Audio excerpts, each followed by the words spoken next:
देखिए बच्चों, math first में प्रश्नावली है कि समलो एक का पिछली क्लास में सवाल नंबर पहले का चौथा भाग हल किया गया था। अब सवाल नंबर पहले का पांचवा भाग हल कर रहे हैं। वैसे आप देखें तो आपको जब पढ़ाया भी जाएगा तो एक दिन में हो सकता है पूरी एक प्रश्नावली पढ़ा दी जाए, या पहला सवाल तो पूरा एक दिन में बताया जा सकता है, लेकिन उसमें तुम नहीं कुछ नहीं समझ पाओगे, कुछ भी नहीं समझ पाओगे, इस बात की गारंटी है। तो इसलिए एक सवाल में कम से कम 20 मिनट लग रहा, तो आगे आने वाले जो सवाल होंगे वो आप बड़ी आसानी से करेंगे। पांचवा सवाल में कह रहा है बेटा कि किसी विशेष समय में किसी नगर के निवासियों के समुच्चय में निम्नलिखित संबंध है। पांचवें के भी 5 भाग हैं, तो प्रत्येक भाग में समझिए कम से कम 15-20 मिनट लगेगा। समझ रहे हो कि नहीं?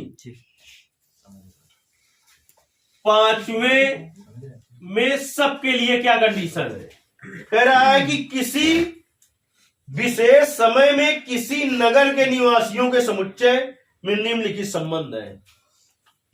आप समझ रहे हो क्या कि जो समुच्चय है वो क्या है? नगर के निवासियों का समुच्चय है। मतलब समुच्चय में क्या लिखना है तुम्हें? नगर के निवासी, नगर के निवासी। तो ए यानी ए क्या है? ये पांचों भाग के लिए समुच्चय यही होगा, ए नगर के निवासी, नगर के निवासी। अब समझिए, पहले नगर के बारे में आप जानिए, तब आप कुछ कर पाएंगे। जैसे कि आपका गांव होता है तो वहां पर क्या है तुम्हें पता होगा कि नहीं पता है? कि तुरंत थोड़ा गिन सकते हो। नगर में क्या है? वैसे तो निश्चित संख्या होगी लेकिन तुम नहीं गिन सकते हो। जैसे कि हमने एक उदाहरण बताया था अपरिमित समुच्चय का फर्स्ट ईयर में कि एक बहुत बड़े जंगल में पेड़ों की संख्या, अगर एक जंगल है तो उसमें निश्चित है कि पेड़ों की संख्या निश्चित होगी, लेकिन एक बहुत बड़ा जंगल का मतलब ये नहीं कि 20 बीघा में जंगल है तो उसे बहुत बड़ा जंगल कह देंगे। पता लगे तुम 30 किलोमीटर चलते रहो और वहां पर पेड़ मिलते रहे, तो तुम्हें अगर उस जंगल के अंदर हम प्रवेश करा दे, कह दे पेड़ों की संख्या गिनाओ, तो तुम नहीं गिन पाओगे। इसीलिए उसे अपरिमित समुच्चय माना जाता है। पेड़ों की संख्या निश्चित तो होगी लेकिन तुम गिन नहीं पाओगे। तो तुम ये मत सोचना कि हम इस वजह से नहीं गिन पाएंगे, ये बड़ा जंगल होगा तो उसमें घुसेंगे तो हमको बीच में शेर खा जाएगा। नहीं खाएगा तब भी नहीं गिन पाओगे। तो इसी तरह से नगर में जो निवासियों की संख्या है वो कैसा समुच्चय है? अपरिमित समुच्चय है। तो बस समझ जाओ कि अब हमें इस प्रश्न की शर्त पे कार्य करना होगा, प्रश्न की शर्त पर कार्य करना होगा, क्योंकि अपरिमित समुच्चय अगर है तो आप क्या नहीं लिख पाओगे? संबंध के युग्म नहीं लिख पाओगे। तो तीनों पर किस पर कार्य करना होगा? अब देखिए ए नंबर में है क्या आपका संबंध क्या है? देखिए समुच्चय पांचों भाग के लिए, पांचवें के पांचों भाग के लिए समुच्चय यही रहेगा, लेकिन संबंध सबके लिए बदला हुआ है। आर, ए नंबर में आर क्या है? X comma Y such that X तथा वाई एक ही स्थान पर कार्य करते हैं, एक ही स्थान पर कार्य करते हैं, कार्य करते हैं। जहां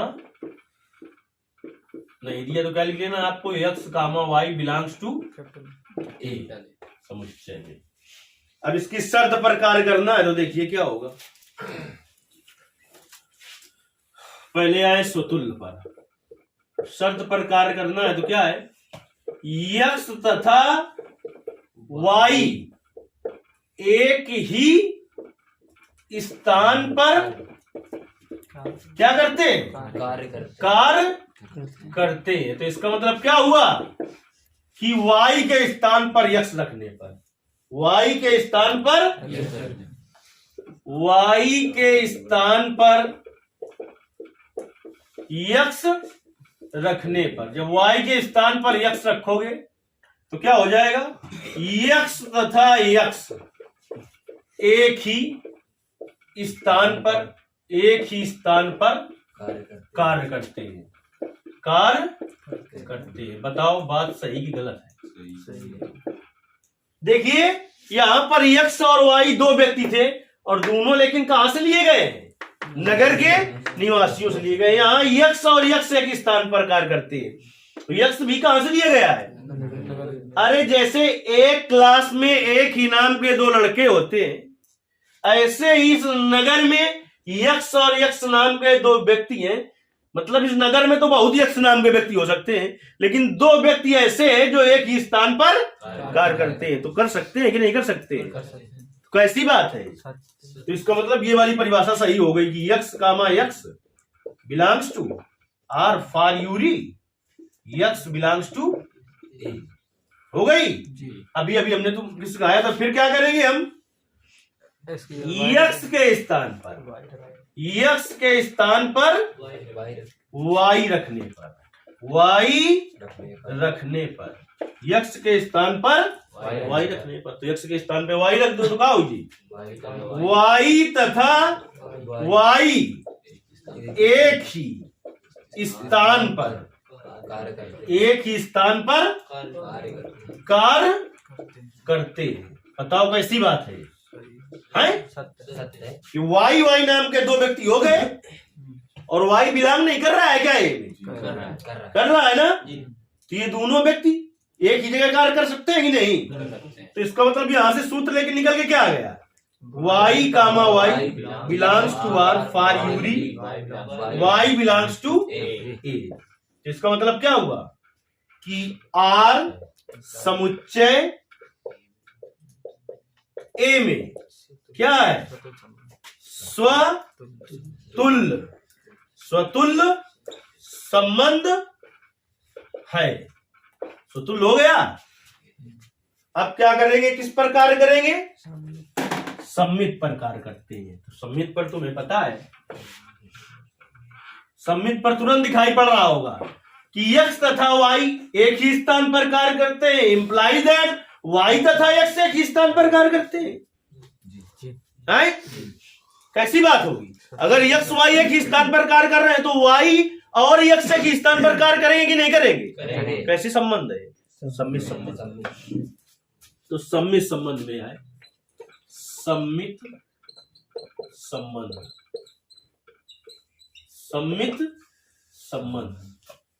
सम्मित संबंध में इसका लिखिए किस पर कार्य करना है? ये अपरिमित समुच्चय है तो शर्त पर इसकी कार्य करना है। इसकी शर्त क्या है? तो यक्स तथा वाई एक ही स्थान पर कार्य करते हैं। इंप्लाइज दैट वाई तथा यक्स एक ही स्थान पर कार्य करते हैं।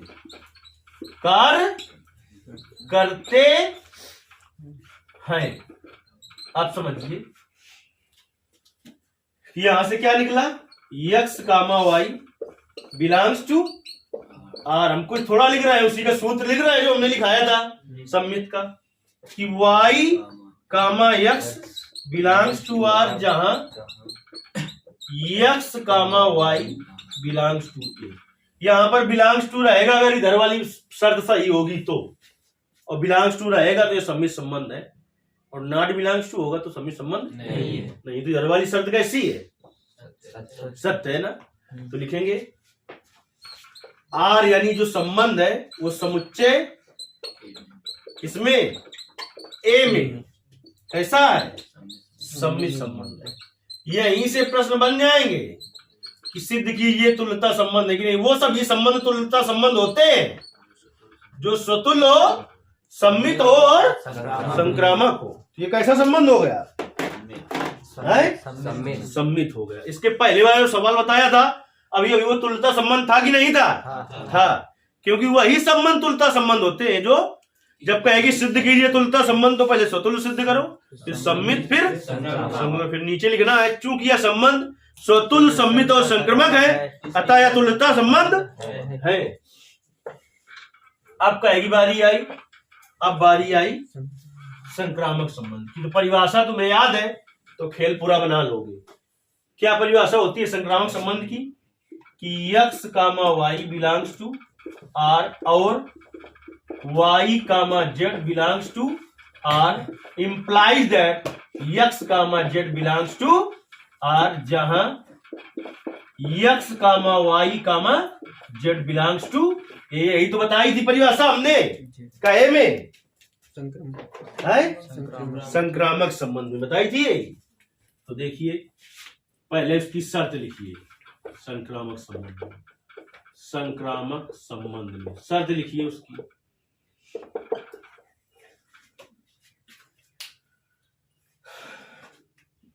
संक्रामक संबंध में क्या करोगे आप?